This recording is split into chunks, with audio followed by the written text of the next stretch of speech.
Okay, so welcome everyone. This is the roast of Peter Bourque. Yay!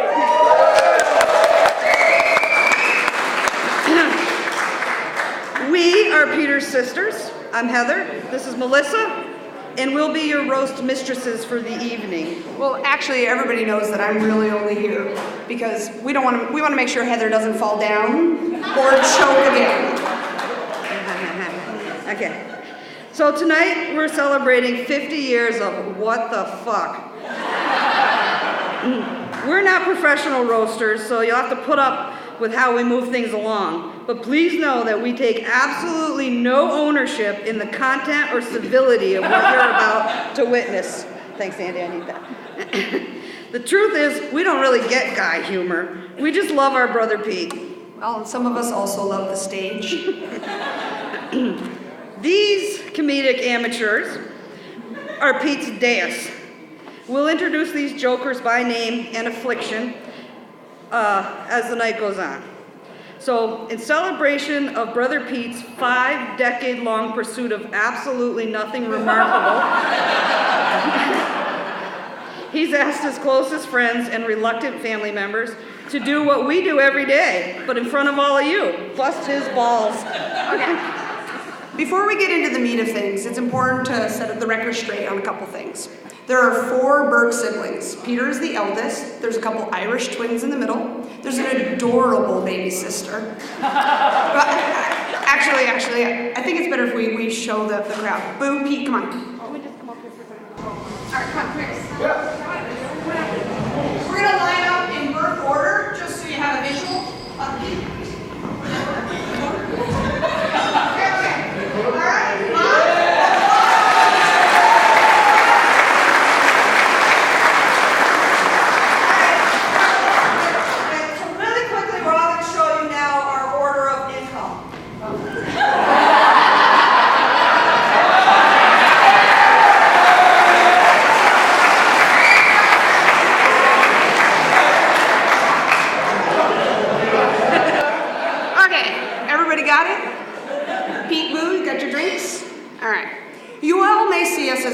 Along just fine.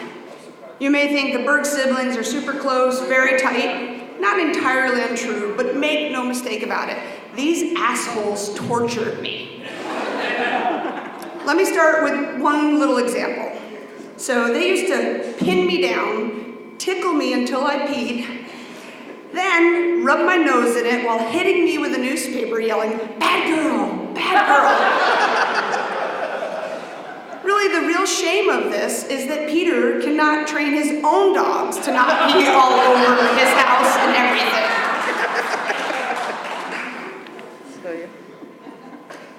All right. Let's now talk about our first roaster. The biggest asshole sibling of them all, Brother Boo. Boo always had to follow in Peter's footsteps. Peter was adored by his teachers, and frankly, at the time, any grown-up he ever met, Peter was charming, creative, and I guess we gotta acknowledge that he's bright. Scary bright. Boo's problem was that he was a colossal disappointment to teacher expectations. Your brother is way smarter than you. Why don't you get it? I can't believe I have to call your parents again. And my personal favorite from his guidance counselor, well, you know, Boo, the world needs ditch diggers, too. 40 some odd years later, we all collectively say, thank God Boo is nothing like his brother. Boo isn't completely off the hook. He has a teenage daughter, Emma, who reminds him every single day about how stupid he is. And Peter, he married his reality check.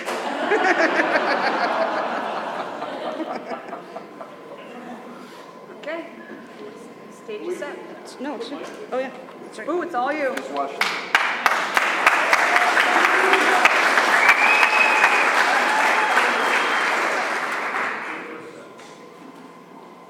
Thank you, Heather and Melissa, for assuming the duties of roast master. And I did say duties. I've heard you both say, and you just mentioned it again, that roasts aren't funny to you. It's a bunch of guy humor.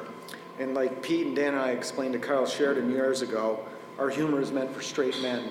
So hang in there. It's not about you. It's about our narcissistic brother. Stop laughing. What's wrong with all you fucking people? You all flew here, drove here, wasted money on a hotel. You're rubbernecking pricks. You're the people who halt traffic to a stop. You got a time and a date for this fucking train wreck and showed up. You should be, there's a problem with everybody in here. Pete tried to assemble an eclectic cast of a who's who roast, but this panel looks more like a cast of who cares. Pete sent out a little memo that said who's going to be on the roster, dais, whatever you guys call it. There was a blurb that said Tim and Trevor.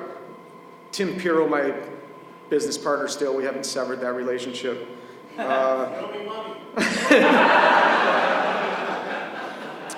Being able to help with some material. I almost choked right then and there. The only lines people need from Trevor come from his dealer. And Pirro, when I need advice on how to lose a girlfriend in 1,000 dates, I'll call you. Andrew Tarr. Andrew Tarr is an actor and editor known for Whatever Happened to Andy Tark, Chihuahua Land, Pinch. So I tried to watch one of these gems so I could bust his balls about it, but the films can't be found on YouTube, Netflix, Hulu, or Amazon. Andy, you answer the question that if Martin Scorsese had no talent and wealthy parents, that's what would happen. Ian Berger. Ian Berger's been gone for so long that none of the bartenders in town cringe when he gets into town. They mentioned to their parents that they met an Ian Berger and they cringe. So Ian left Rutland to get his shit together. He didn't want to end up fat, drunk, and stupid living in Rutland. How's that working out? 2 out of 3 is not bad. I guess there's no gold gyms across the Mississippi, huh? Josh Criss. He's a director and a writer. He's known for leaving DC in the flyingest flying. Josh has 2 more movie credits than I do, and I make fucking pizza for a living. His father's an attorney, and he can't even defend those 2 films. Andy, Josh, and Ian. Chosen people, my ass. Danny Costantino. Hey, it's a roast, don't be offended. Dan and his wife have 3 children now, and they've been married for a number of years. It's so nice that they can take the kids to the ocean now that Megan's Law doesn't apply.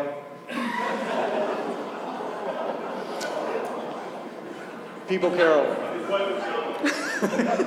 If you don't know Megan's Law, you're okay. People Carol came here this afternoon to be the opposite of Dr. Phil. He's not trying to save a relationship, he's trying to wreck one. Pete flew into town, and I picked him up at the airport before, and he looked pretty happy, but not as happy as the guy sitting next to him.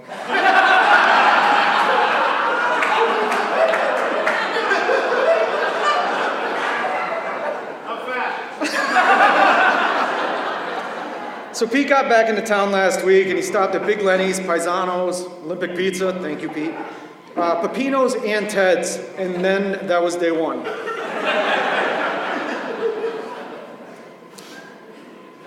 Oh, sorry, Pete. This isn't funny, but Pete was recently diagnosed with a sugar, and now he's playing this little piggy for keeps. I don't usually go after the low-hanging fruit with Pete because it's too easy. It's a weight thing, but he's not eating fruit anyway, so. When we roasted Pete before he moved to Georgia, he was living in his brother's basement, working for my sister, in debt up to his eyes, and he weighed more than his credit score. Now he's his own home, a BMW, a great career, and money to burn. In fact, Pete joined Grindr thinking it was a sandwich app.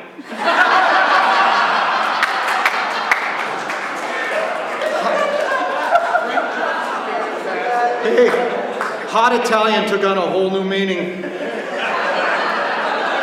He wasn't that turned off because he ordered Greek the next day. All right, my brother made a simple request that Candy not be roasted, that she didn't sign up for this. I was going to respect his wishes, but fuck that, when did I ever listen to him? Candy, put your hand up, where are you? I can't see that far. Oh, there she is. Hey, Candy, when we're talking later on tonight, and you're gonna tell me that story, don't bother. I already know the ending to it.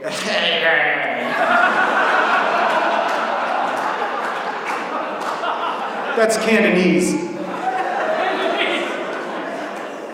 Peter, we were sitting down in Florida, and I begged you to pull the plug on this roast. I thought it was going to be too brutal. It appears the only thing you know how to pull the plug on is your career. And what are we really celebrating here? What kind of asshole throws themselves a 50th when he has no career, no savings, no insurance, and hasn't paid taxes since he sold timeshare in college? Is this a birthday party or you're going to jail party because the IRS finally caught up with you? You know, Peter and I have been Colts fans, football team, for a long time. Thanks, Dad. Pete's life kind of resembles the Colts franchise. He's always in the game, a hint of genius sometimes. He gives you something to root for, but you know he's never going to win. Pete, I appreciate your optimism. You're the kid in the barn full of shit hunting for the pony that isn't there. You are the Chumbawamba song. You get knocked down and you get up again and again and again and again. If Bricks doesn't work out, I can always use another delivery driver. I pay minimum wage. They make good tips. I hope we're all talking after this. Enjoy this, Pete. You asked for it. That's hard to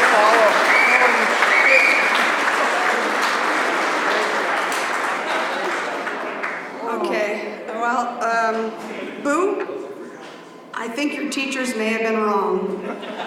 It's about the nicest thing that's going to be said tonight. That's why Greg McClellan's out there.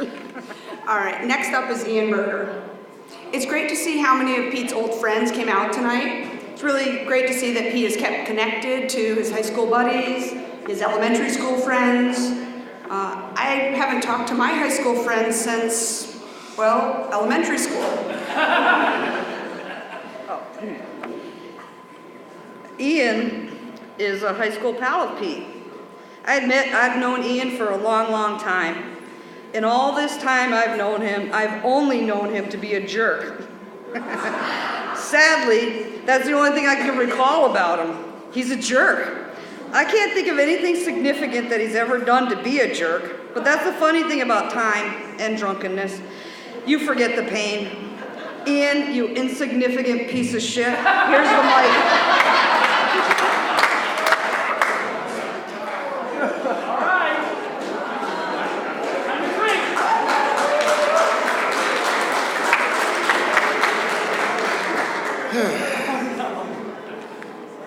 Thanks, fucking Cagney and Lacey. That was a great show. God, this room is old. I don't know whether to shout out bingo numbers or tell jokes. Nice of you, Pete, to make this early enough for everyone to catch the early bird special later. It's a beautiful thing as well. You know, when I was asked to contribute to the legacy of a beautiful, caring, wonderful man, I was blown away. I was so excited, and I get to do that next weekend, and I can't wait for that. But here I am in Rutland today. Beautiful Rutland, Vermont. Turn off your fucking phone. When considering how mean I wanted to be in this, I thought, they say you only roast the ones you love. You only roast the ones you love.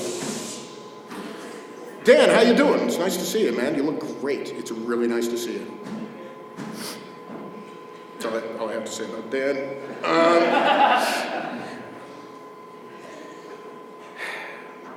There used to be a lot of locker room talk about Abbott and Costello over here. Which Bourque sibling, if you could hook up with one, would you do? And, I thought I had an answer nailed down. Until one Halloween when Boo showed up in fishnet stockings and a mini skirt. Fucking smoke show. You and Hench, my God, that's so hot. I was surprised to hear that Boo and Tim sold Muckenschnabels, and I wasn't sure why, but I guess it dawned on me that Boo was so out of his comfort zone owning a business that wasn't failing that he just had to get out. Andy Tarr, filmmaker, writer, yeah, whatever. I don't know how many lists there are. We've all heard of B-list celebrities. I think Andy's somewhere down into the X or Y list. Maybe if you wrap it around, you got to go with 2 letters. So like the CC list celebrity, that's Andy. Someone alluded, like Criss alluded to the film Chihuahua Day, one of the truly great cinematographic achievements. When I think of the great films ever made, I think of Casablanca, Citizen Kane, and yes, ladies and gentlemen, Chihuahua Day. A film that was only moderately racist, so you had that going for you. Best thing about it was, in fact, that you cannot rent it or view it online or ever have to see it. That movie was so bad I fired my fucking agent.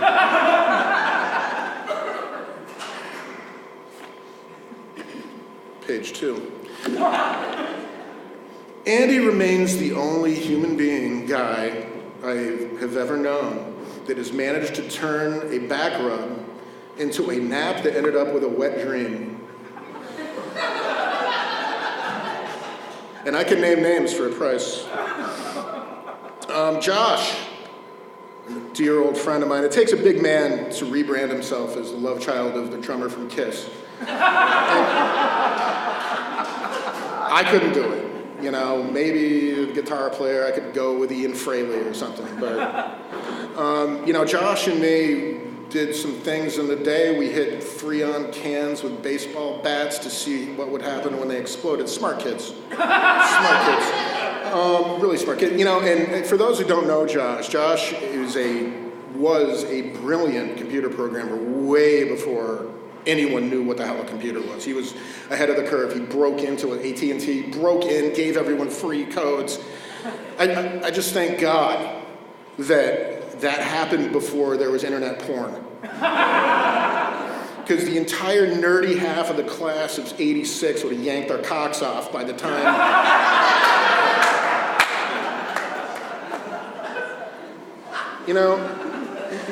When I found out that Josh had bought a duplex and his mom lives in one half and he lives in the other half, I'm like, yeah, that sounds normal. And Pete, it's nice to see you, man. When I first got invited to do this a year ago, and I said yes because Pete was smart enough to know that if he gave me any less notice, I would back out. My first thought was, oh God, I should probably go on a diet so I'm not the fattest fuck up here. No, obviously, and then I found out Pete was going to be up here, so I ordered a pizza. It was fucking great. Pete has grown into such a gregarious, great, funny, good guy that it kind of makes me forget what a little prick he was in grade school. Speaking of little pricks, again, Dan, great to see you. You look great. Fuck you, you said you didn't know me.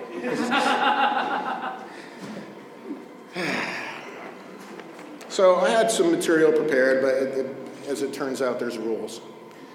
You can't mention anything that Pete might have done with an ex-girlfriend. That would be bad. You can't make fun of Candy. That would be bad. I wasn't given explicit information about the illegitimate children, but I'm going to play it safe. And I'm totally not going to bring that shit up. So you're good there. The thing with Pete is,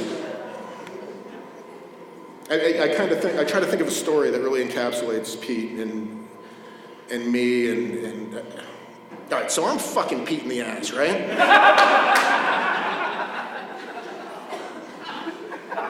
Not in a gay way.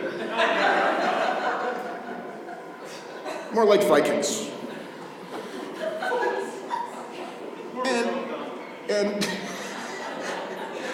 of Pete, you know, he does the flourish thing at the end of his tongue. It's a beautiful thing. The guy, but not in a gay way, like a real man. You know, Pete, it has been mentioned, hasn't always had the most cash on hand. You know, I remember him blowing hairdressers for hair product, free product. And I'm like, what, you can't find a Propecia rep in Rutland? Maybe he wants a little help? Yeah. You know, when I think of Pete and Missy and Heather and Harriet, and I was thinking of Harriet recently because, you know, I was watching a video of that sex act with me and Pete. And Harriet, thanks for filming it. It was really nice of you to chip in like that. And, you know, it was my excuse to be naked in a room with Harriet, who, let's face it, was the original MILF. Before the term was even invented. If I was more clever, I would have patented it, and then I wouldn't be standing here with you fucks. But seriously, I think of this family, Heather, Pete, Missy, Boo, Harriet, and through loves and losses and through years of my life and coming home from the army and being back whenever, whether it's drunk in a bar or watching football games at the house or Christmas Eves, it's always felt like home to me to be around the Bergs. They're my second favorite family on the planet. I love you guys all, and thanks for having me up here.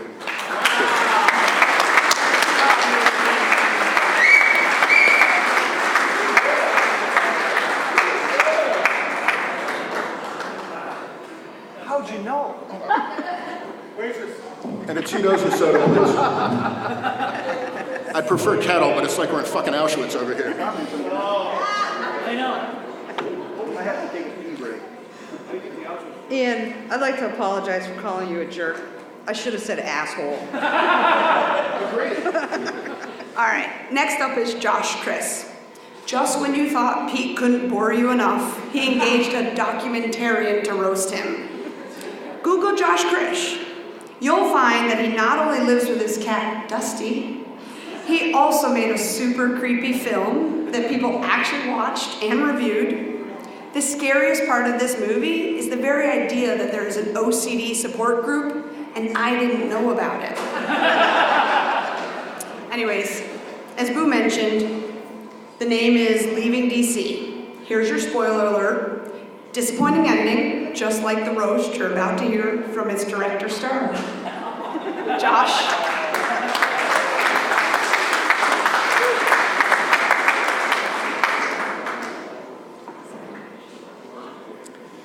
Thank you, Katie Lang.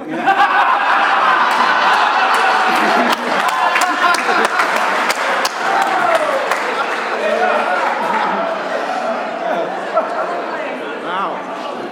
A lot of people I've hardly seen here in 30 years. Amazing. Ian Berger. Wow. Andy Tarr. Andy Tarr made it out here all the way from Los Angeles, where he lives. That's really cool. Andy found out the hard way that LA is overflowing with unemployed actors who are considered standout talents in their shitty hometowns. Andy's had a kind of hard time out in Los Angeles. He tried to break into porn at one point, but they told him his acting wasn't good enough. Then a few years ago, he was on that show Naked and Afraid, and they blurred his face.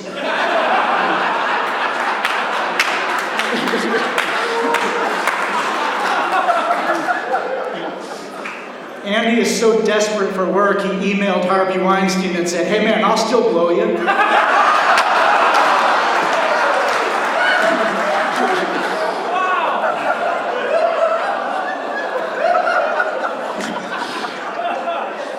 Andy is so desperate, Carrot Top has a restraining order against him.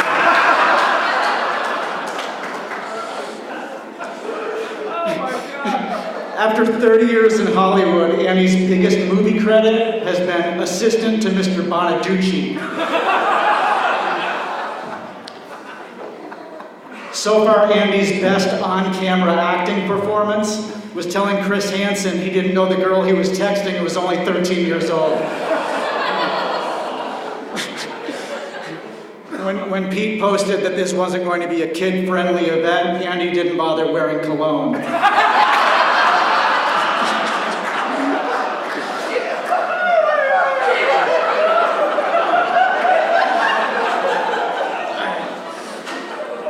I remember last year, Andy posted on Facebook that he was safe out in the California wildfires. I'm sure we all breathed a massive collective sigh of relief on that one, huh? Yeah. Up until that moment, I was tormented by visions of you being engulfed in flames, so thank you for setting my mind at ease. That's awesome. But I was really surprised to hear that Andy is a father. Yeah, he's a father now. Awesome. Yeah, I was amazed. I didn't know those real dolls could get pregnant. They're making them more advanced every year.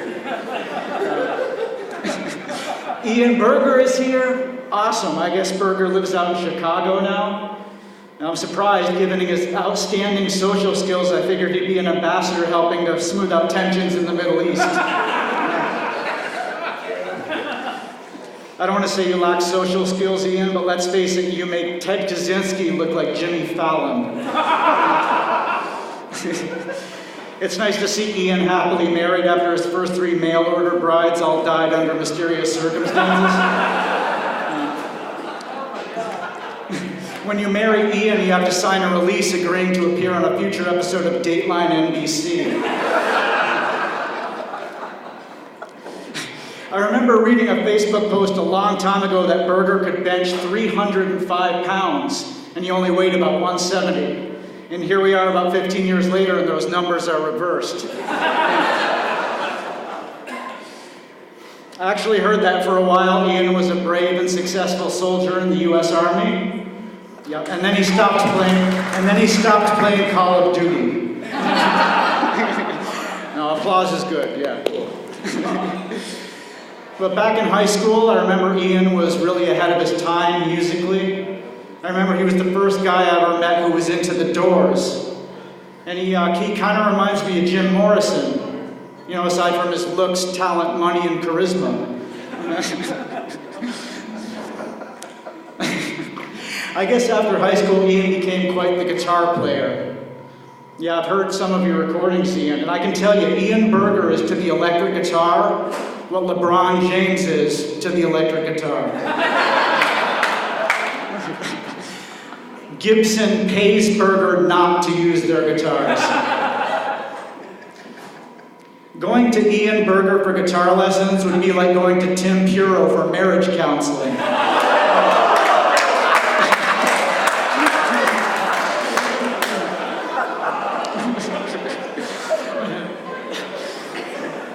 All right.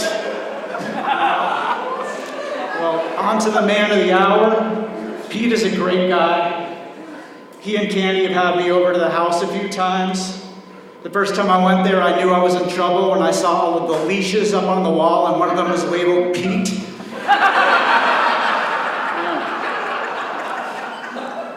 I remember one night Pete spilled a beer and Candy crated him for an hour. In a house with that many animals, there's definitely a hierarchy of authority that you can get a sense of after you've been there for a while. I mean, at the top you have Candy, and then all the dogs, and then the bacteria in the kitchen sink sponge, and then Pete. I've known Pete since we were literally 4 years old. We used to be neighbors. And Pete has come a long way since those days. I remember back then his mom used to make him go to bed at 8 o'clock every night, and now Candy lets him stay up 3 hours later than that. Pete is living proof that at age 50 you can be thin and still be horribly out of shape.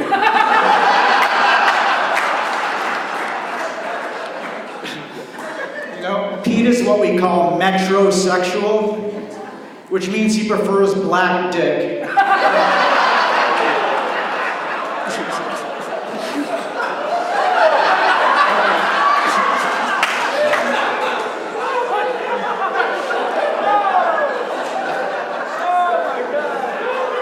As you know by now, Pete is one of 4 siblings. He has one brother, 2 sisters, and the lowest testosterone level of any of them.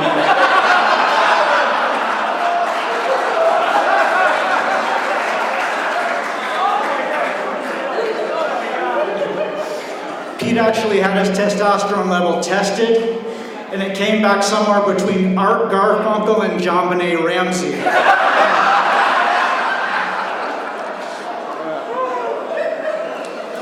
Back when Pete was in college, the NCAA actually recommended that he take steroids.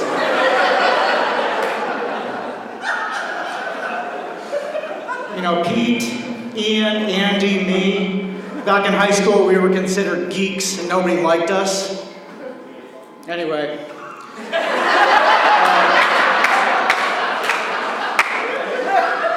A few months ago, Pete moved to Florida for a job treating men with erectile dysfunction, which is perfect since in high school he was voted most likely to give hard-ons to older men.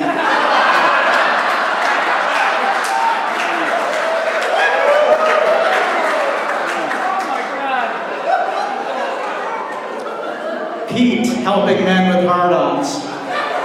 I remember when he first told me about that job. I haven't seen a man so happy since Jerry Sandusky started his second mile pull.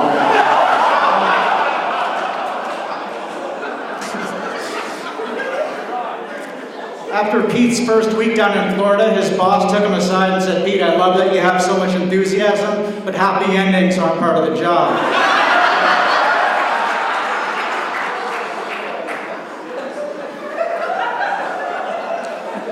But as you probably know, that job didn't work out and Pete came back to Rutland after only a month or 2. So, like most of Pete's experiences with penises, it came too quickly, withered too soon, and wasn't nearly as big as he had hoped.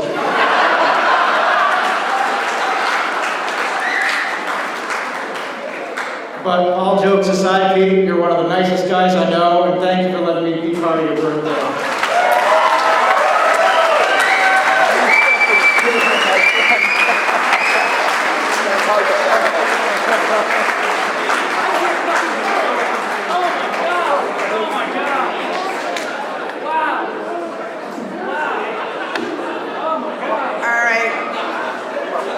Josh, comedy might be your thing.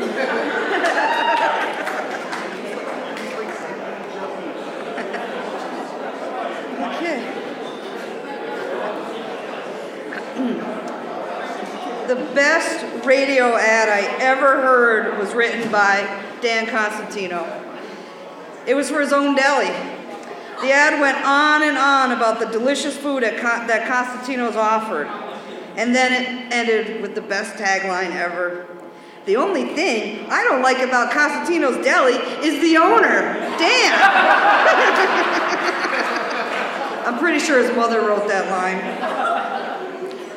Honestly, I'm probably one of the few people who actually likes Dan. I love his cranky sense of humor. Nonetheless, I'm reluctant to roast him this evening because I've seen him throw objects across the deli kitchen and I'm a little afraid for my own safety. Dan, you're up now, you lovable asshole.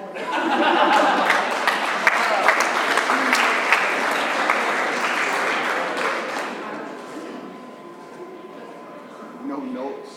No. Oh, no. One funny Jew right there. Man, why do I have to follow that? I got nothing bad. I don't know you. Ian Berger, I have nothing bad to say about you. Really, I was afraid of you for 20 years. I'd see you out at the bars. I'd be like, "Pete, what's up with your buddy Ian?" "Oh, he's a good guy." No. I was like, "Well, he looks fucking angry every time I see him. He looks like he wants to bite my face off." "No, he's a good guy. He's a douchebag like you, Dan." I'm like, all right. Heather helped me out at the deli for an hour. I thought I was a good business guy till I had this business plan. Heather said, "I'll help you out on Saturdays." And Muzz, where's Muzz? Muzz goes, "Yeah, I'll help you out on Saturdays." So I'm like, "Yeah, good, I got Saturdays covered to help me out." And then I was thinking, the first Saturday came along and I'm like, what the fuck? two biggest drunks in Rutland. I got help me out on Saturday morning. The first Saturday was Heather called me up at 9 o'clock. Hey Dan, I'm not going to be much helping you this morning. I said, well, I don't care. Just show up. Somebody's there to help me out. Well, I got to bring Curtis with me. I said, I don't care if I need help. So one Saturday, she goes, I can't make it. I said, well, I'll call Muzz. So I called his mom to wake him up. No call. He wasn't there. She goes, I don't know where he is. It's like 20 minutes later. I know you guys have heard this story 100 times, but Muzz father then calls me back. He goes, Dan, I can't come in on Saturday. I said, come on, Muzz, I need help. He goes, Dan, tell you the truth, I don't even know where the fuck I am. I said, Muzz, you calling in lost? He goes, yeah, I am calling in lost, Dan. I said, well, that's calling in lost. I said, all right, Muzz, you're all set. Missy, I don't know, I have nothing bad to say about you either. You're the smart one of the family. You live in San Francisco. Can't get any further away from Rutland than San Francisco. Good for you. Boo used me as a reference one time for some job. He calls me up all panicked. He goes, Dan, I use you for a reference. Just say I was a good worker. I said, well, you didn't work for me. Well, I sold you stuff. I said, well, we didn't have the best relationship. He goes, just say you want to do business with me again. I said, well, Boo, I don't want to do business with you again. And all of a sudden I had my phone beeped and I said, I think they're calling me right now.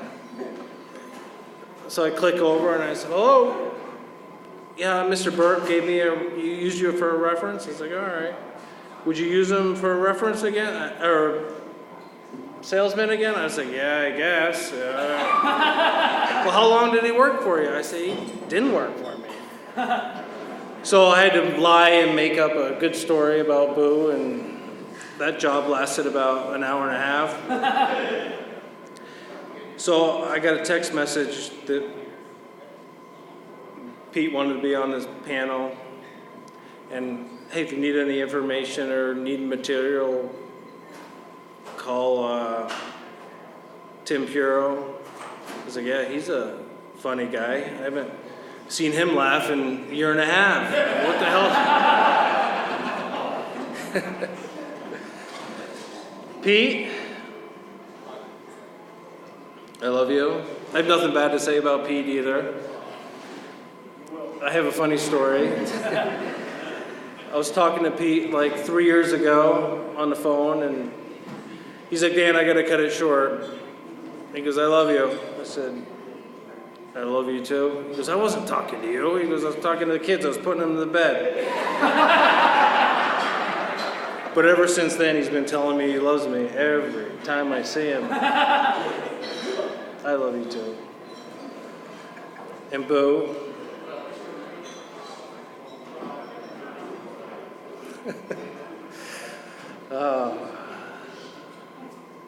Lesbian haircut from the 80s. Shorten it up a little bit, that's all.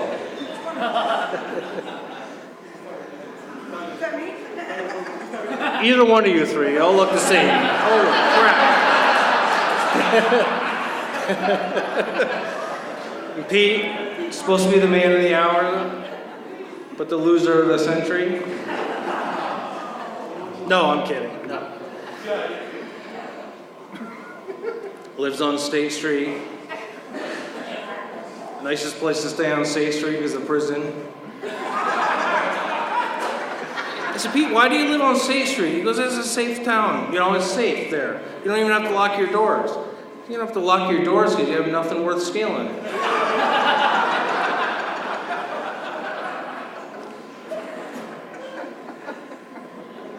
About a month ago, somebody texted me a picture of Pete and Candy. She had bunny ears. And they're like, holy crap. And I'm like, yeah, holy crap. I sent the picture to Pete, Polcaro. You remember the picture? Oh, yes, I do. And Pete texts me back, look at those 3 boobs. I said, oh, that's perfect. I wish I could. I was jealous. So, years ago, back when we were all drinking, we were at Muck and Schnabel's, and Pete was all puffed out and all tough and everything. I'm like, what's going on? You know, it was after one of those Friday nights. Boo and I were out drinking all night, and it was like noon, and Pete was all tough and everything, and I was like, what's going on? And Boo goes, Pete just broke up with Candy. I said, all right, well, he goes, well, go home and get your shower and get it, we're gonna go out. I was like, all right, good for you, Pete, right? I don't have to hear that squeaky voice anymore. I mean, oh, shit. So I come back out at like 4 o'clock in the afternoon and order a beer, and we're all drinking. I was like, where the hell is Pete? I thought he broke up with Candy. We're gonna party. He goes, no, right after you left, Candy came back in and said, no, we're not broken up. Get in the car. I said, what? Who does that? That was the day Pete got neutered. I was like, what the? I said, what are you talking about? Just took a shower. You are such a pussy. Unbelievable. But there's that squeaky voice. Would you say?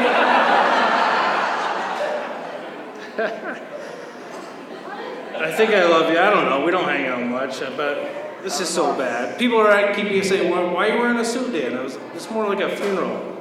It's just where you go, you pay your respects, and you leave there, and you're like, "Oh, this poor Pete. You know, this is awful." I love you though.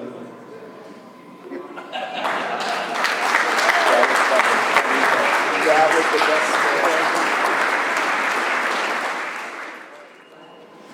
best. Okay. Next up is going to be Andrew Tarr. This is another walk down memory lapse lane for me. Andy was also a high school pal of Peter. I remember him dearly, and honestly, the only thing that was ever wrong with him was that he was my older brother's best friend. I paid no attention to him back in the day, and I probably won't even listen to his roast now. All right.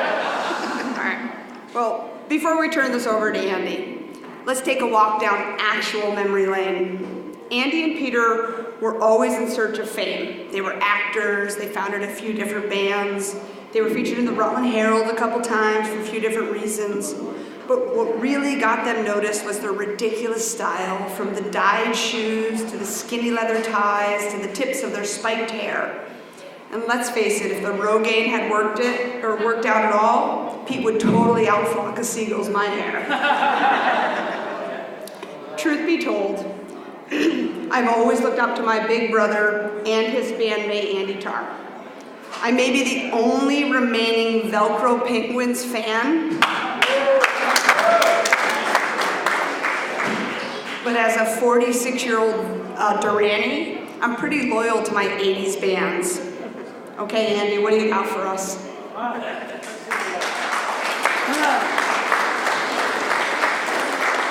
Thank you, Missy. I'm not Dan Costantino over here. I need notes.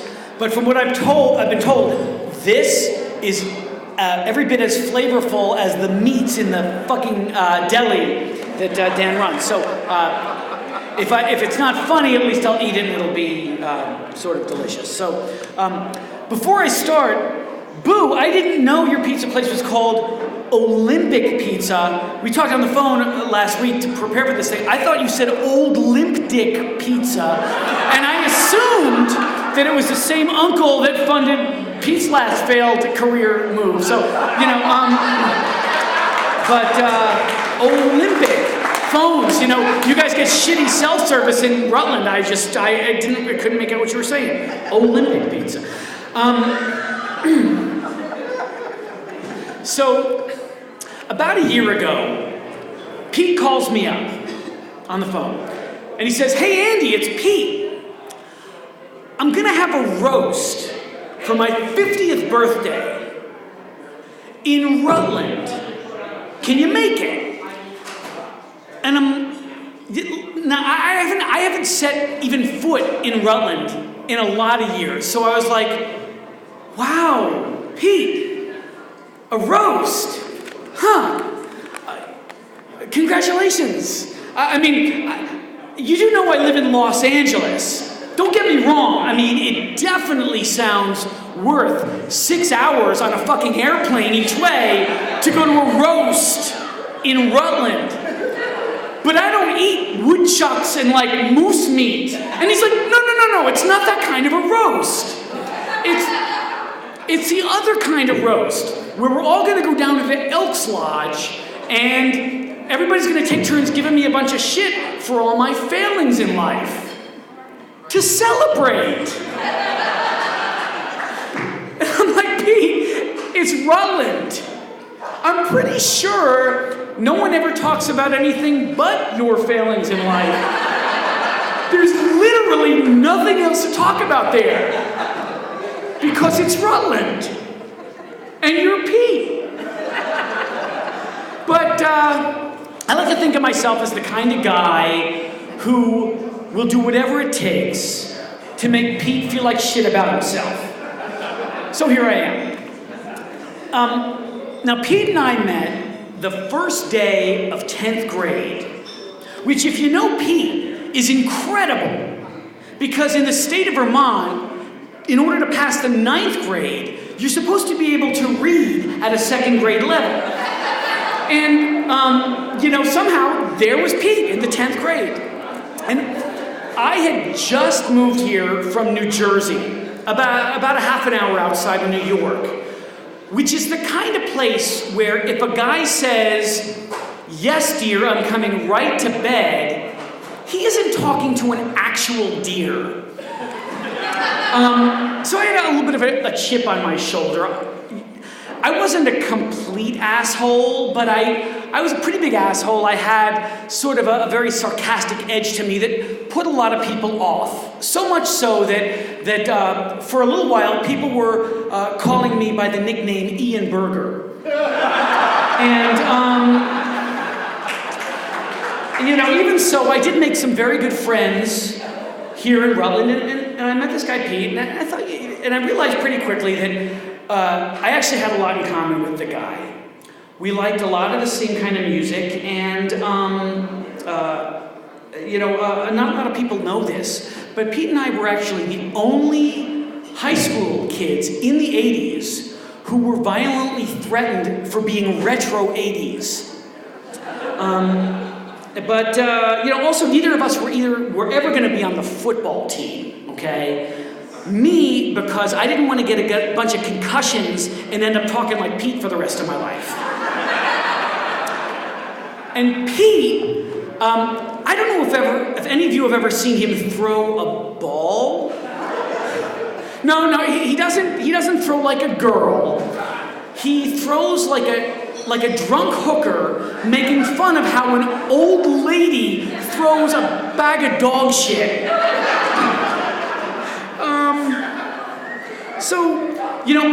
Amongst our crowd, or at least our part of our crowd, football was not going to be an option, with the possible exception of Ian Berger over here, who lost all interest in football after learning about Coach Joe Tata's ban on nunchucks and broadswords on the field. So, football wasn't going to happen. And really, amongst our friends, it was pretty unanimous that on the weekends, we'd much rather, instead of sports, we'd much rather spend our time turning the hill behind Jeff Clough's house into an Olympic-sized pool of semen and various other liquids that had all originated from the same place, thousands of bottles of Bartles and James, perfect peach wine coolers. Pretty soon in our friendship, Pete and I decided to put a band together. And I felt like, you know what, this kid, Pete, would be the perfect guy to have a band with. Because I could somehow play keyboards and still get all the girls. So So I played keys. And Pete over here, he played bass. Because basses only have 4 strings, so you don't have to count as high as if you play guitar. So our first band was me and Pete and Jim Casarino, who's here tonight. Jim Casarino, AKA Jungle. We called him Jungle. Now Jungle's gimmick was that he was an actual musician. So he knew all about chords and notes and stuff, so that kind of absolved Pete from having to think about that stuff. He felt like, with me and Jungle working on the music stuff, he could focus on the mathematical calculations of how to fit 4 quarts of gel into one person's hair.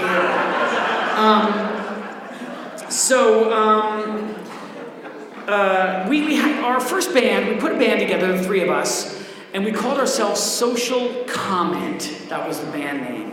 And it started out with the 3 of us. Jungle also played keyboards. So we were 1 bass player and 2 keyboards. It was the 80s. # shut the fuck up. So we had this band. And we sounded pretty good. And we actually, the Heralds did a story on us. And pretty soon we got some other people willing to hang out with us enough to practice and have a band. And we built up the number of people. We had a tall, blonde, female vocalist named Laura Millette, who was way hotter than any girl who'd ever be seen with us if we weren't in a band with her. And, we sounded pretty good. We actually played a gig at the Rutland High School dance. And little known fact, at that time, we were the only band in the United States with a band name as cheesy and fucking pretentious as Social Comment. Now this was pre-Velcro Penguins for you Velcro Penguins fan out there. I guess that's you, Missy. That shirt looks really great on you. I would pay to have that shirt burned. And so we had this band, Velcro Penguins, and that was another really great band name. I mean, come on, what makes teenage girls' panties wetter than the image of Arctic fowl and adhesive fabric? I mean, come on. You would think that was really sexy if you were in high school in the 1980s in Rutland, Vermont, and your name was either Andy or Pete. So, that was Velcro Penguins. And the truth is we actually had some pretty good materials, some pretty good songs. I've recently pulled out some of our old garage tapes, and I gotta say, those tapes really are proof that writing and recording are not the same skill set as anyone who's ever heard Josh Criss narrate the audiobook of The Moving Soul would attest to. Now, Josh Criss over here, by the way, in high school he was Josh Klein, but now he's Josh Criss, which was a very smart move on his part because they really don't update those sex offender lists very often. But Josh over here has achieved 2 things that no one in this room has achieved. He's written an entire book called The Moving Soul. And he read the entire book, The Moving Soul, out loud to prove that it's possible. But the truth is, it's actually a great book. It's a really cool story. It's surprisingly cool and creepy. Very much like me and Josh. I'm surprisingly cool and he's creepy. But I did listen to the entire book over the course of about 2 weeks while walking my dogs on the Audible app and picking up their sometimes very runny poop. Congratulations, Josh. I can't actually read this, so I'm 50 like Pete. It's all blurry, but Pete and I was talking about The Moving Soul. Yeah, so anyway, Pete and I continued with Velcro Penguins for the rest of high school. And then after high school, we both ended up in Boston. We did a semester together at Boston, at Berkeley College of Music. And then Pete actually stayed on at Berkeley and finished the program, whereas I went off to real college. And, but it was in Boston. And so we played in yet another version of our band over the next couple of years, through our college years. And one of my greatest regrets in life is that I didn't try harder to get Pete to move to LA and continue with the band. And he probably would have come too, except earthquakes are scary. This fucking guy, he's not scared of Candy's swarm of Africanized killer bees in the backyard, or the fact that his old brother's name is Boo! But the ground sometimes shakes in LA. Dishes could rattle. So he never came out to LA. We went our separate ways. The band ended. And I ended up out there playing to like 4 drunk people at a time. And Pete ended up back in Rutland working 4 jobs at a time to achieve his lifelong dream of living in a palatial mansion on the ritzy block of River Street. Violating several state and county ordinances on limiting the number of dogs allowed in a residence. So, you know, for a long time I figured Pete had completely given up on music. But I recently learned from Boo that there are at least 200 dark and brooding songs written by Pete during Realty Group work hours while watching old Murder, She Wrote instead of, you know, selling houses. Songs like She Wrote Murder While I Ate a Frankfurter and No one buys real estate, they only want to masturbate. Great songs. Great songs. And I do remember Pete spending about a year writing country songs because he figured he could make a killing burning CDs and mailing them to random Nashville agents. And he did actually make several phone calls to some music biz heavy hitters, pitching his song, Don't Call My Girlfriend a Country Girl, but they always hung up mid-sentence. So the whole like Peter Berg country songwriter thing kind of died on the vine, like the grapes that they use in the shitty wines that he's been selling out of the trunk of his car like a fucking Mexican arms dealer. Now, don't get me wrong, the wines could be fine, I've never tried them. It's very possible that they're made from very good vineyards who just happen to have charitable hiring programs to hire mentally diminished salespeople. It's totally possible. But, I don't even, I'm just talking, I have completely lost where I am. Peter's leader of musical efforts, Ian Berger, I had pages on him. I was like, oh, I can't do an hour? Okay, so, anyway, here, I can sort of read this. So, anyway, I've marveled for a long time at the number of jobs that Pete is able to somehow juggle all at the same time. If jobs were chainsaws, Pete would be the guy in the circus with no arms or legs or torso, just a disembodied head on a shiny plate. Hi, I'm Pete. Drop your tickets in the box and I'll sing a bunch of old Duran Duran songs for you. But he has all these jobs all at once. And they're always some combination of sales, alcohol, menial labor, and doing whatever Candy tells him to do until she remembers about the competence gap between herself and her husband.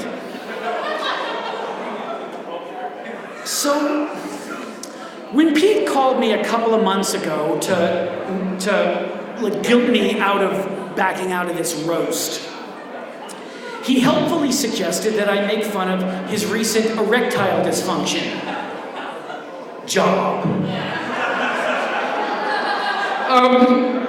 But unlike Pete, I don't like to spend hours at a time working really hard at the easiest possible thing. So instead, I'm going to save the dick jokes for Peter's 100th birthday. But before I go, I would like to commemorate this occasion with a song that I wrote for your friend and mine, Peter Bourque. This is the kind of song that Pete and I would probably be performing in giant stadiums if he had had the balls to move to LA. And it is called Peter Bourque, and I'm going to play it on the Casiotone MT40 that I had in the 1980s. Let's make this happen.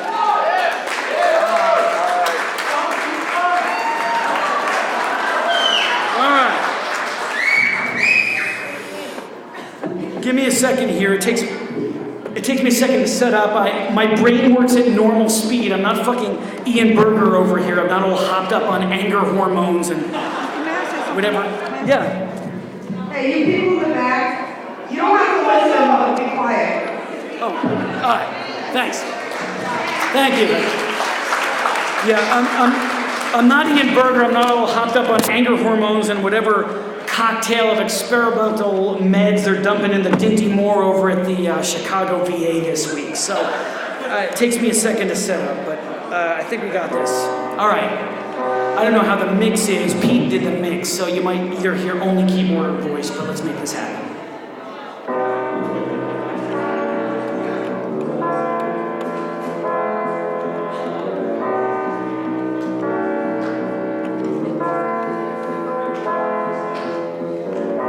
Peter Bourque really likes to work. He does a lot of jobs, like selling skunky beer to drunken slobs. Peter Bourque isn't one to shirk responsibility. He never does blow jobs off when he says he will be there. I swear he's a model employee. Give Pete that bottle, yeah. Oh yeah, so he can pour it for me. Work, work, shampoo those poodles. Bourque, Bourque, help Boo make pasta noodles. Work, Bourque, sell some Honda CRVs. Work, work, pair those shitty wines with cheese.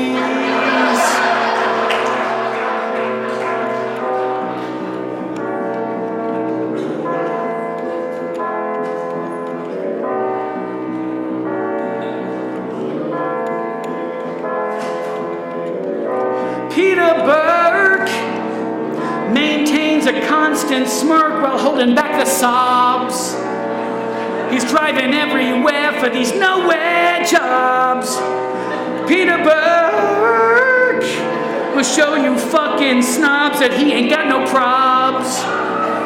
He's got $37 in his Charles Schwab's from helping people's great-grandpas stiffen up their wrinkled knobs. It's possible that he lost his pride while falling down the Pico Alpine slide. Work so hard at doing nothing. Bourque, he's stuck in fucking Rutland. Work, gets stung by fleas and honeybees. Bourque, he's aimless but he aims to please. Bass solo, take it away, Pete.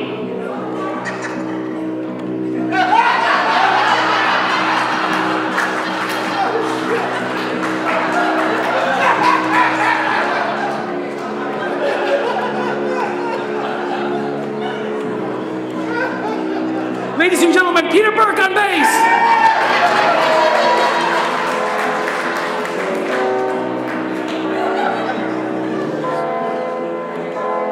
They call him Weeble Bourque. He never falls down drunk, instead he fucking wobbles.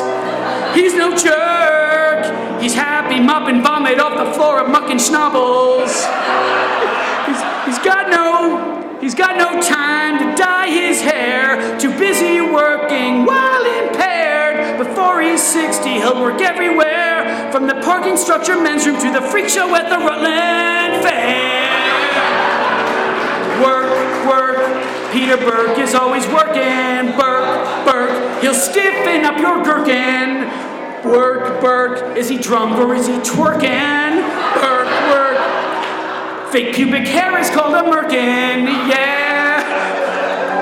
I swear it's true. So happy birthday, Pete, to you. This roast is really neat, but you still live on River Street.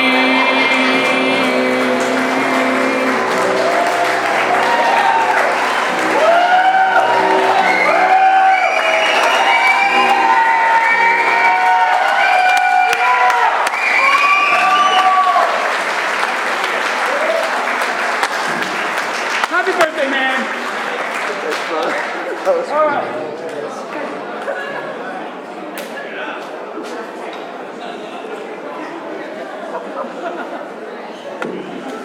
Okay.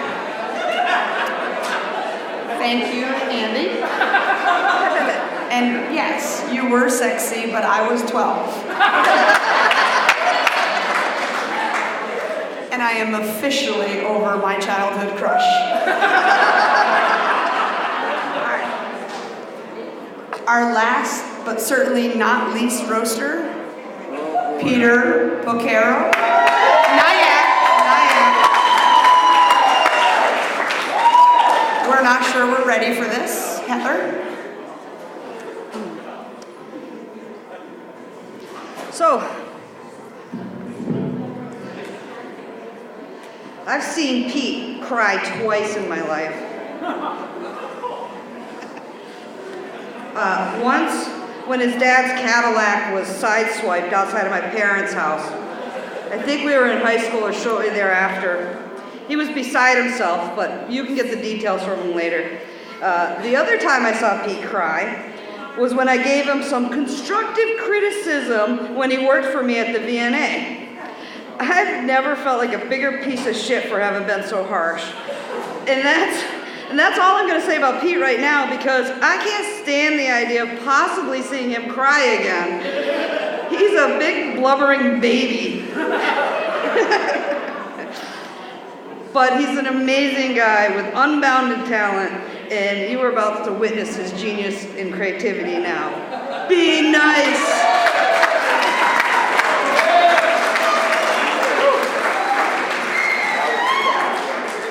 Oh man, fucking A. I am nervous, and you guys asked for this shit. So, I'd like to thank our co-MCs. Microphone. I'd like to thank our co-MCs, Melissa and Heather. They're part Lilith Fair and part Lane Bryant. They're a lot like Penn and Teller, except people wish they both wouldn't speak. A lot of people don't know this, so I think now is as good a time as any to clear the air. And no, this isn't me coming out of the fucking closet. For the last time, Mom, I'm straight. About a year before Curtis Bourque was born, Heather and I did a little horizontal hokey pokey. Making sweet, sweet love, as we call it. That's mainly because we were eating candy bars during the act. You know, as they say in Kama Sutra, the beast with two backs. Or in our case, 3. Now granted, most of the time was spent arguing who would be on the bottom. But I gotta tell you something, Curtis, and I'm sorry to admit this, and years later the DNA tests have come back and Heather is your mom.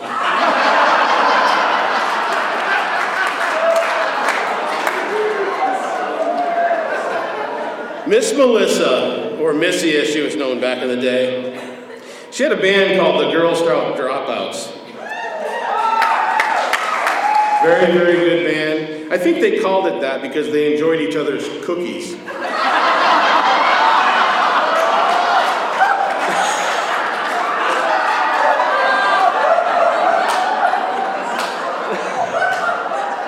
Dan Costantino is here. Danny did great. Off the cuff, no notes. What the fuck is that all about? That's crazy.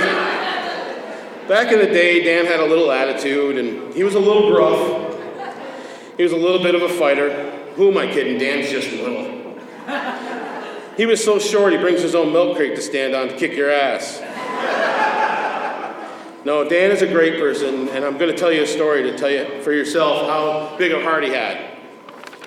Back in the day before I left, Dan came up to assess everything that I own to see if it was anything with value. There wasn't. 20 years had amounted to just about as much as Pete, nothing. So after him and Amanda left, they went to a Chinese restaurant down the street. A lot of people know it, in front of Home Depot. So they get there and they call me. They say, you know what, Pete, why don't you come down and have some dinner with us? I said, sure, that sounds like a fantastic idea. So I get down there and I notice they're sitting at the big 8-top in the front of the restaurant. You know, there's nobody really in there, but there's just this one big table. And I sit down and the little Chinese waitress comes out. She goes, oh, you're right, he is a big man. And Amanda was laughing and Dan was turning purple and, you know, he's like, wait, there's an explanation. I just wanted you to feel comfortable. Oh, I feel fucking comfortable now, Dan. I asked the waitress, I said, can I have a drink and a napkin? I don't have one, or do you want me to just wipe it on my big ass fucking shirt? Oh, Ian Berger. Hi, Ian. I love you too, brother. I told you yesterday that, you know, you're not as big as a jerk as you were before, so this has been hard for me, but I know we're all happy to have Ian Berger here, but not half as happy as the people in Chicago who got rid of him for a couple days. Ian Berger is built like Henry Rollins' sister. You know, a lot of people think Ian Berger's an asshole. Andy Tarr is here.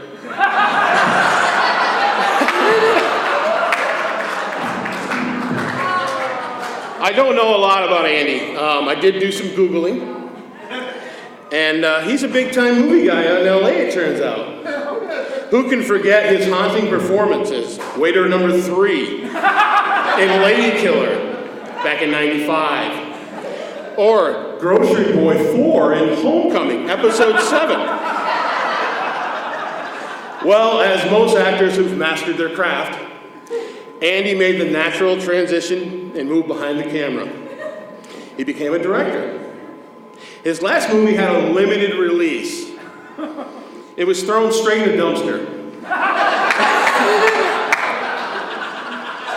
I really don't know a lot about Andy, and I'm sorry to say, you know, all those things, but I do know that Pete and Andy had a Flock of Seagulls cover band back in the 80s.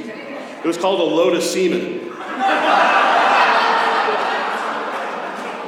And it ran right down Pete's chin.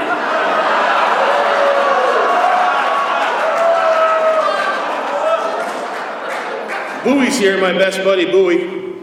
Boo just bought Olympic Pizza. With him and Esposito running it, it should be called the Special Olympic Pizza. And if you can fucking believe it, the guy bought a restaurant and lost 30 pounds. I'm thinking about trying that. But I need a small chain, like 5 stores. You know, Boo, that makes 5 jobs since we've done the roast 8 years ago. And you're known as the Stable Brother? All right, now for the man of the hour. And we call him that because of how long he lasts at new jobs. Oh wait, sorry, that was about Boo again. Sorry about that. My bad. Pete Burke. You lovable little... Oh, you son of a bitch, you. As a kid, we all knew Pete would go far. We just hoped he would stay there. Pete lived in Florida for about a month and a half last winter. I've had diets that lasted longer than people in Florida.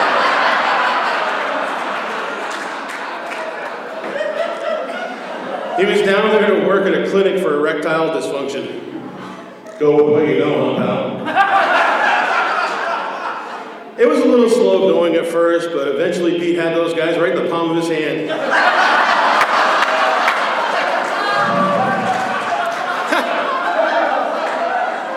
He was making money hand over fist. He bent over forwards for his customers.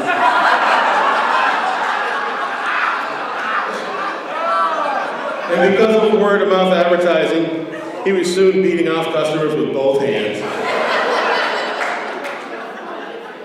He came back. He went from working on bricks to working at bricks. It's funny because it rhymes. don't want to say Bricks is small, but I was in there last Thursday with Pete. We were by ourselves and the fire marshal came in and said we were over capacity. It's like, fuck this shit, what the fuck? Pete had a minor heart episode 5 years ago or so, and I was so upset. He was airlifted to Dartmouth UVM Medical Center, and I've always wanted to ride in a helicopter. I like that one, I don't care what the fuck he's doing. Pete has a lot of dogs and bees and whatever the fuck else his wife brings home on a daily basis. And his family calls him Dr. Doolittle. He thinks it's because of his affinity for animals, but it's because he's really smart and has a shitty work ethic. As Heather said, Pete's yard is filled with piss and dog shit. I haven't seen that much piss and shit since I watched a German porn Pete made to help pay his way through Berkeley. Andy directed it and Josh filmed it. Ian was jerking off in the corner.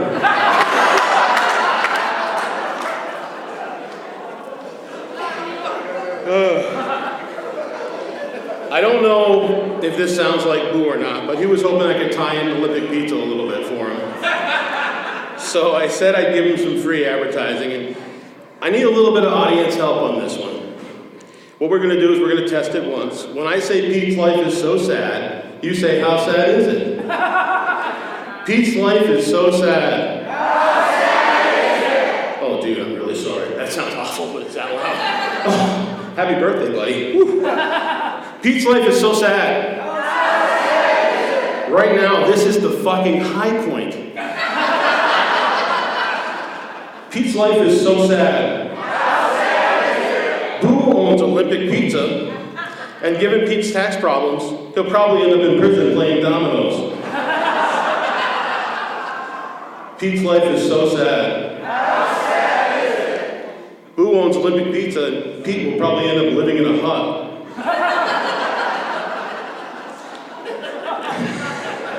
I love that.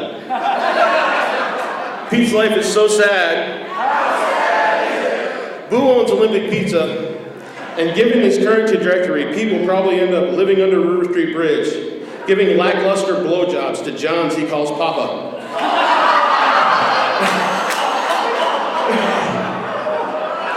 Worse yet, he'll have to kick all the money up to his pimp, Papagino.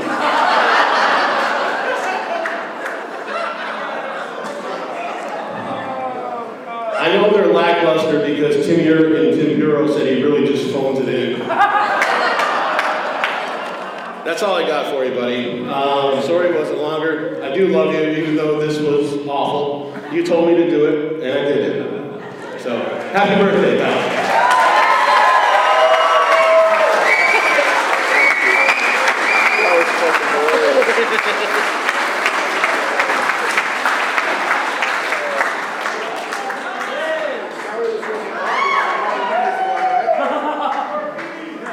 Wow. Okay, now it's time for Man of the Hour. Pete, I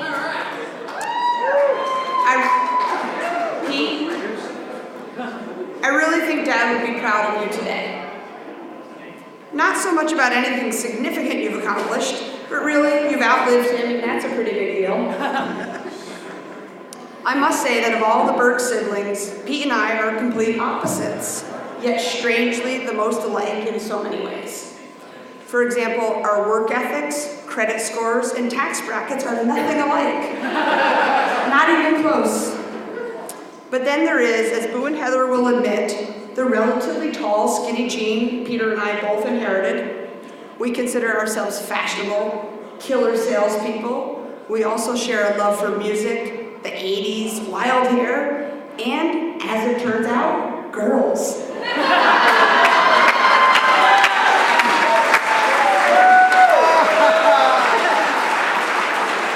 The jury was out for both of us for a while on that one.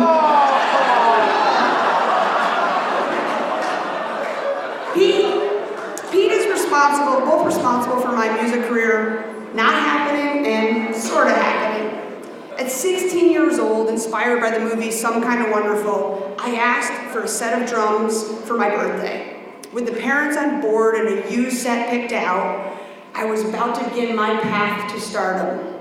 Well, that is until the family musician, fresh off his first year of music school, chimed in, convincing them he could get a much better deal on a better set of drums.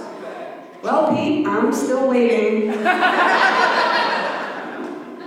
30-something years later, Pete finally did sort of redeem himself when he came through with the essential gear and guidance to help launch the now world-renowned Girl Scout dropouts. This was Pete's moment to shine in his big brother role and show us what almost getting a degree from the Berkeley School of Music can do. She's starting to tear up. Sorry, got emotional.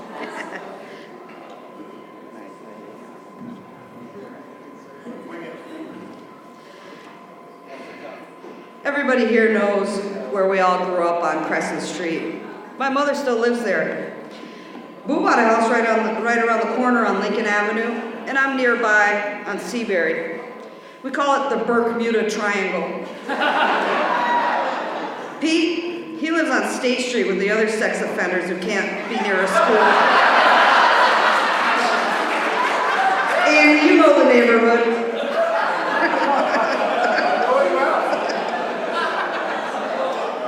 Speaking of Pete's house, it's a little chaotic. He's got 5 dogs, one in every size. With this, you can imagine, comes a backyard full of dog shit in every variety.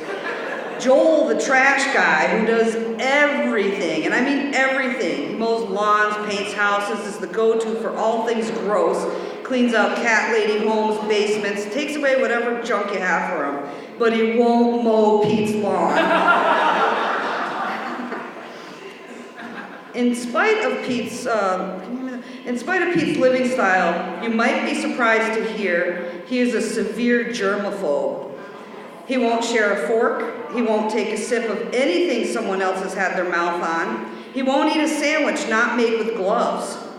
In fact, when he had his cardiac incident, we teased him about how lucky he was to not be an invalid, because rest assured, if the 3 of us had to spoon feed him, it'd be one for you, one for me, one for you, one for me. So before Pete takes the mic next, just want to clean it up for him.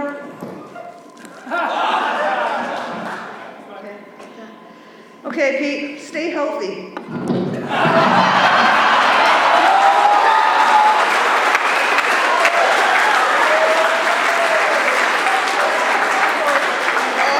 Give me those.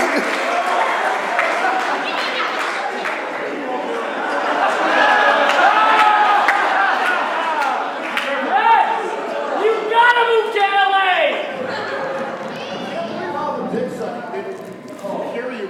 No, because you used the thing. Holy shit, how do I follow all this?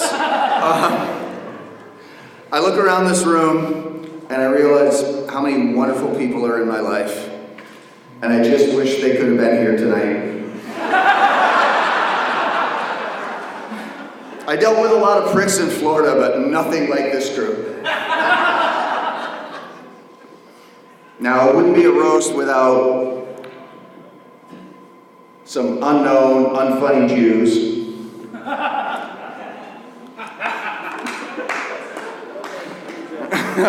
Well, they never get old. These days we hear a lot about people who have gender identity issues. Ian has a race identity issue. He looks like Jeff Ross's skinhead brother. Ian's a Jew supremacist.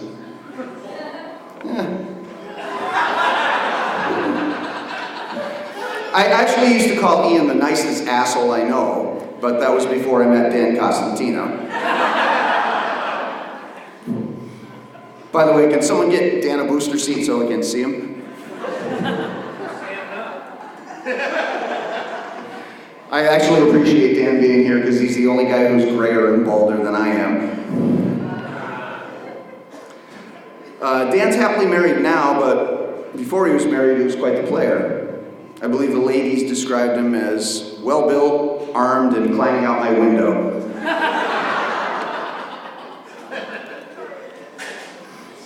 First of all, Josh, I want to say to my doctor, Criss, there's a thing called HIPAA. Has anyone seen Josh's movie? Yeah, no one has.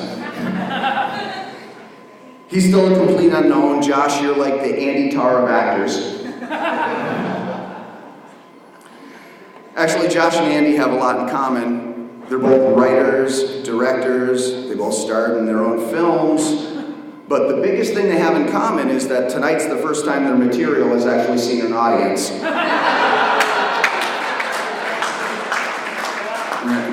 Poor Andy Tarr, 25 years in Hollywood and still struggling. It's so hard for Jews to make it in Hollywood.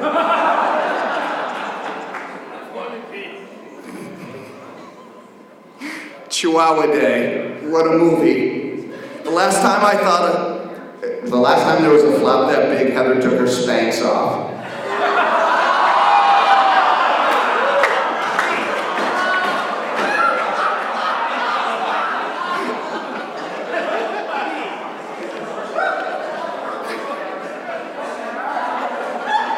My siblings, where I'd be if they hadn't come along and stole my parents. Maybe a nicer house, better career, trust fund. I guess we'll never know. Melissa has been living in San Francisco enjoying an alternative lifestyle. Rather than living anywhere near her family, she's chosen the alternative. But I don't want to bust on her too much because I'm afraid she's going to call in the loan. Boo. Boo's had tremendous success. Boo has had tremendous success in the restaurant business.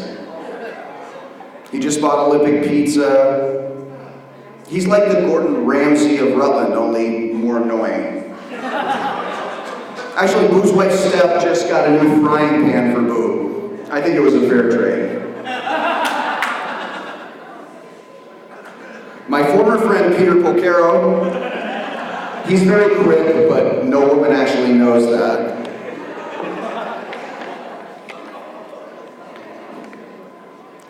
As you've all heard tonight, Pete's suffering from diabetes. But I think the person who was most shocked by this was his mother. She always thought he'd go blind from masturbating. I mean, let's face it, the guy beats off like a pubescent rhesus monkey. He'd probably fling shit at us right now, but he can't reach down to the floor and pick it up.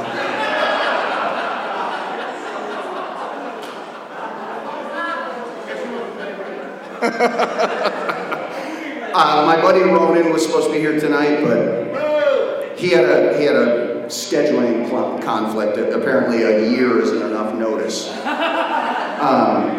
Actually, it makes perfect sense because Ronan smokes a lot of pot.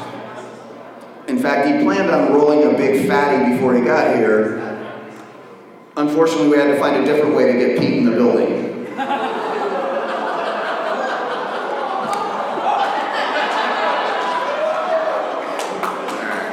But seriously though, thank you everyone for coming tonight. I know if I had just said it was a 50th party, there'd be 10 people here, but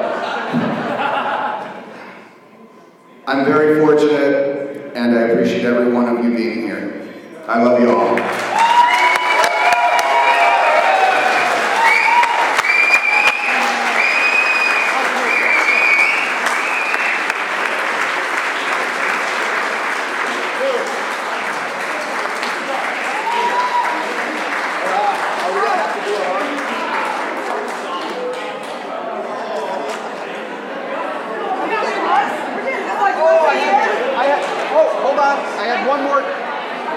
I had one more joke.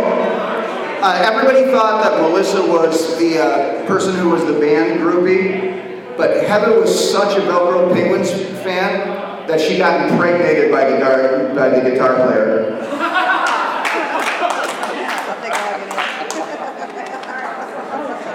I made a couple mistakes in my life, and these are 4 of them.